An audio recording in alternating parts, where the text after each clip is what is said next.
again with the bull, asking for yet another bailout. It must make us ask the question, does structure follow function or function follow structure? It is clear that Nigeria has a structural problem.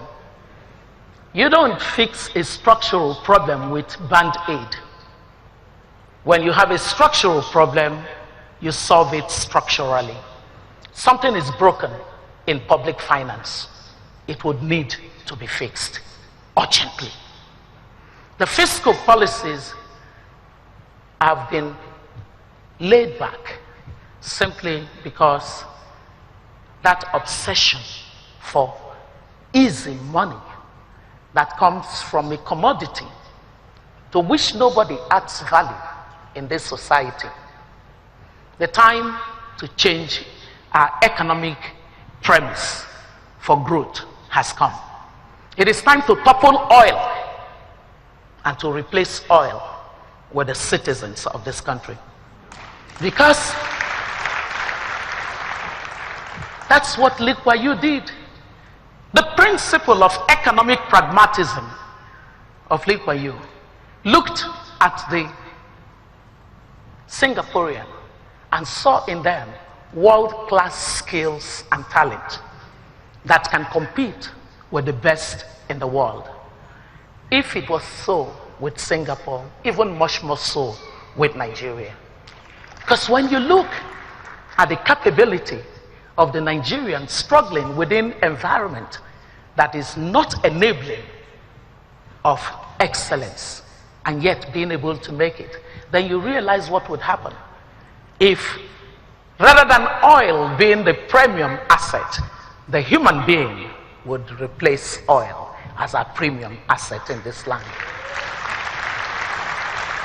My final point, and my time is up, is to say that the longer term, the medium to long term issues can simply be framed this way. It's all about jobs. Jobs and more jobs. Whichever way you look at it, even the economic growth that I talked about was good, but it wasn't sufficient. It left many people not sharing from the benefits of growth. For somebody who thinks with the mind of the poor, it is quite possible that that would be an argument in favor of those who prefer the command and control. The problem is, in a society that clearly knows that it has difficulty with discipline, the market is a better disciplinarian than any human being. The market forces will discipline our choices, force us to be rational in our trade-offs. We must understand that.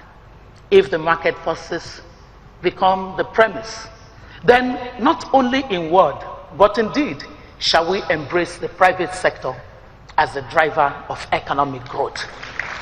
In embracing the private sector as the driver of economic growth, one thing is certain: we must think like the private sector.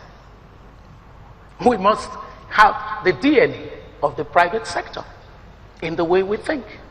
So we must clean up governance and clean up all of those barriers to growth. When you say someone is growing, it means that there is no impediment to their progress, to their increase, to the extent that an oil-obsessed economy stands in the way as an impediment to the growth of private sector.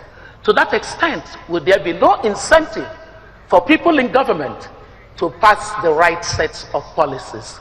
The right policies can be done, but every single policy, whether it be critical infrastructure, whether it be development of world-class human capital, whether it be improvement of business environment, whether it be identifying new sources of growth across the spectrum of economic development, you need intelligent governance.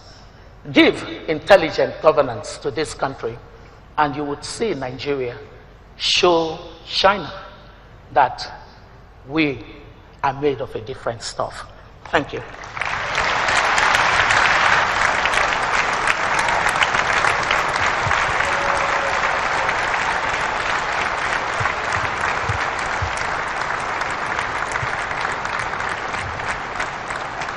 Please, let's continue that round of applause, please.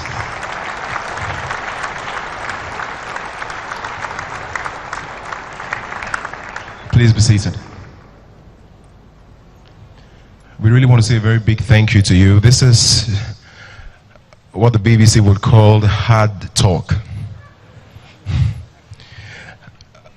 For a few seconds, we're going to be watching a short commercial. Once it's on, please let me know.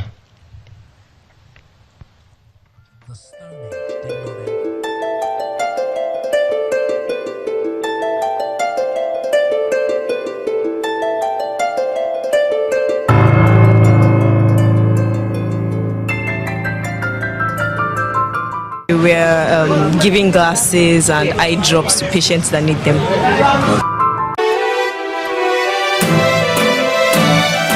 When I work out too much in the sun, my eyes drips water and I can't read properly. Some other volunteers have taken the history of the patient, so based on the complaints, that's how we prescribe the eye drops that we give, and based on the power that the patient will need, if it's a refractive error or otherwise, that's how we refer or give glasses. Bible making no Canada, we're not familiar.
Ladies and gentlemen, welcome back. For our viewers at home and those who are watching by way of television, this is the platform Abuja. And our next speaker is someone who, I believe at this point I should say you should put your seatbelts on, because we have a very, very interesting speaker who's about to take on the podium. She is the chairman, board of directors, First Bank of Nigeria, and premier of the most valuable banking brand. She's also the founder and chief executive officer of the Chair Center Group. The companies within the group include the Chair Center Limited, Sokoa Chair Center Limited, Furniture Manufacturers Mart, TCC Security Systems, and Cubes and Boxes Limited. These companies are involved in manufacturing